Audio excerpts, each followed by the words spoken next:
Hello everyone, have a good day. Tara, let's go. Have fun to jogging every day to have energetic body. Ito ang buhay ng inyong kasisi. Yan, everyday jogging para gumagaan ang pakiramdam. Ito ang magandang gawin natin sa health natin, sa kagaya natin na medyo tumatanda na ang ating mga edad. Kailangan natin yung good exercise every day and then healthy foods kagaya ng gulay is life, and then meat sometimes, and fish, ganyan. Balanced diet, yan ang buhay ng Pilipino kasisi.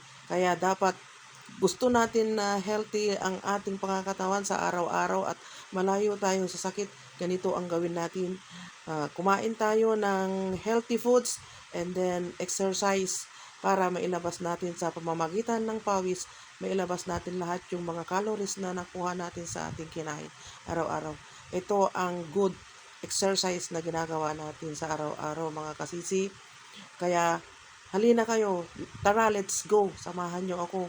Ganyan ang buhay dito sa mundo. Kailangan natin yung habang tayo ay nabubuhay, isipin natin kung ano yung nakakabuti sa ating sarili para hindi tayo magkakasakit, malayo tayo sa sakit, hindi tayo kaagad kaptan ng mga virus na yung mga viral na sakit ngayon.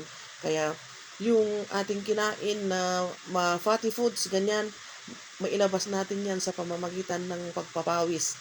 Yan, good exercise at gumagaan ang pakiramdam, masarap ang tulog, masarap ang kain, healthy body. Di ba dear friendship, masaya lang ang ating gawin sa ating sarili, enjoy life lang. The beauty of nature, yan, ang ganda. Wow, ang lamig dito, ang sarap.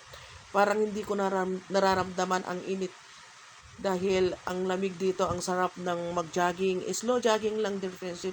Hindi naman kailangan na pagurin natin ang ating katawan sa pagtatakbo ganyan. Slow jogging lang. Pagka napagod na tayo, walking ganyan, and then hinto, take a rest, ganyan ang buhay dito. Sa pamamagitan ng ating ginagawa na ganito, magaan ang ating pakiramdam, hindi tayo mabilis magkasakit, ganyan lang. Enjoy life, dear friendship. Kaya tuloy-tuloy lang ang laban. Kahit anuman ang mangyari, hindi natin pababayaan ang ating sarili, lalong-lalo na din sa mga account natin na gusto natin lagyan ng mga reels. Ito, gawin na nating reels ito. Ganito na rin ang gawin nyo mga kasisi. Gawa kayo ng reels ng mga ganito, mga video, take a picture, ganyan. And then post pa more. O di ba?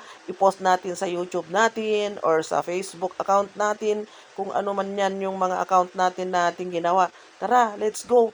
Huwag na kayong mag tumpik-tumpik pa kasi dapat kung may tiyaga, meron din tayong nilaga kaya magtiyaga tayong gumawa ng reels. Tapos hindi tayo magtamad-tamaran na mag-jogging, walking. Kahit walking lang, dear friendship, hindi kailangan ng magtakbo. Slow jogging, ganyan kasi mapagod naman ang ating katawan. Pero kapag sanay na tayo, hindi tayo mapagod. Wala tayong kapaguran. Ganyan din ang buhay natin dito sa mundong ibabaw. Easy-easy lang ang buhay. Hindi naman kaagad-agad na ang isang tao kung plano mo na gumanda ang iyong buhay.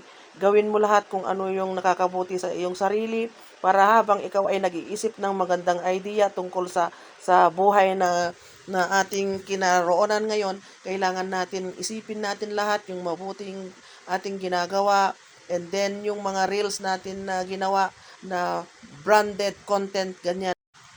Then voice over, mag-isip kung ano yung napakagandang gawin nating content para kaagad tayong ma-monetize. 'Di ba kasi kagaya ng sa YouTube account natin, kung may YouTube kayo, tara let's go.